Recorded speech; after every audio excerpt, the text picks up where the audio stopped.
दोस्तों, तमिलनाडु में विजय थलापति की सरकार अब बनने जा रही है। उन्हें 118 विधायकों का सपोर्ट मिल चुका है। 107 उनके पास पहले ही से थे। एक सीटों पे उनने डबल चुनाव लगाया तो 108 के लमसम, तो 107 बोला जाएगा उसे। तो उन्हें अब कांग्रेस का साथ मिल चुका है। जो कांग्रेस के अलावा लेफ्ट पार्टियां, उनने भी विजय को पूरा सपोर्ट दे दिया।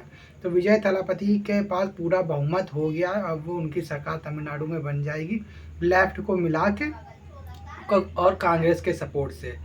जो राज्यपाल सोच रहे थे कि अभी नहीं बन पाएगी, इसके पीछे किसका हाथ था आप जानते ही हो, मोदी और अमित शाह का। इसीलिए बार बार राज्यपाल उनको भगा दे रहे थे, पूरे बहुमत लेके आओ। तो अब विजय के पास पूरा बहुमत आ गया है। अब मोदी को, अमित शाह को इस बात की चिंता सता रही है कि हम पश्चिम बंगाल तो जीत गए, उससे ज़्यादा उनको डर सता रहा है इसका, तमिलनाडु का। जो कि विजय ने कहा था कि हम कांग्रेस के साथ मिलकर सरकार बनाएंगे। तो उनको इस बात की ज़्यादा चिंता सता रही है कि ये कांग्रेस के साथ मिलकर बना रहा है सरकार विजय। इसको रोकने के लिए डीएमके, एआईएमके दोनों साथ तक आ गए थे, जो एक दूसरे के धुर विरोधी थे। इसको रोकने के लिए विजय को, तो पहली बार आया और इतने बड़े बहुमत से सरकार बनाना, पहली पारी में पूरे तमिलनाडु में हड़कंप मच चुका। यहाँ तक कि मोदी अमित शाह में भी हड़कंप मचा हुआ है।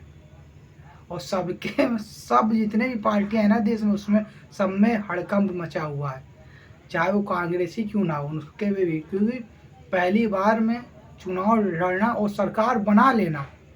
आपने देखा होगा कि जन स्वराज के जो संस्थापक है, जिनने मोदी को प्रधानमंत्री बनाया, वो बिहार में एको सीट नहीं जीत पाए, पर फिर से यहाँ पे वो विजय को जीत दिलाने में कामयाब हो गए। वहाँ वो खुद ना जीत पाए हों प्रशांत किशोर, पर उनने विजय को फिर से जिता दिया और उनने अपनी बुद्धि का इस्तेमाल करके लोहा फिर से मनवा लिया और पहली बार में सीएम बन गया। जहाँ चिरंजीवी हो गए, चुनाव नहीं जीत पाए थे एक एक बार में। जय ललिता, जिनको अम्मा कहा जाता था, उनने एक बार इतिहास रचा था और अब विजय ने इतिहास रच दिया। और ये सरकार बनाएंगे, मोदी और अमित शाह को इसी बात का डर सता रहा है। अब इनके पास पूरे बहुमत आ गया है, अब ये सरकार बनाएंगे, वो भी कांग्रेस के साथ, लेफ्ट के साथ। अब नया कोहराम मचने वाला। और राहुल गांधी ने तो यहाँ तक भी बोल दिया, मोदी ज़्यादा दिन टिकने वाला नहीं। और दोस्तों, मोदी जिस दिन हटा और अमित शाह जिस दिन हटा, इन लोग की जो जुगलबंदी है, जो पूरा मीडिया पे कब्जा करके बैठे हुए हैं और जिस तरह देश को बर्बाद कर रहे हैं अडानी के हाथों से, जंगल काट दे रहे हैं, हर चीज़ मतलब त्राहिमाम मचाओ। जिस दिन ये लोग हटे, तो जितनी तेज़ी से पूरे राज्य में सरकार फैली थी भाजपा की, उतनी तेज़ी ताश को के पत्तों की तरह देखना कैसे ठह जाएगी। देखते जाइए, जितनी ये तेज़ी से लोग बढ़े, बस इन लोग के हटने की देर है, और कभी ना कभी तो हटेंगे ही।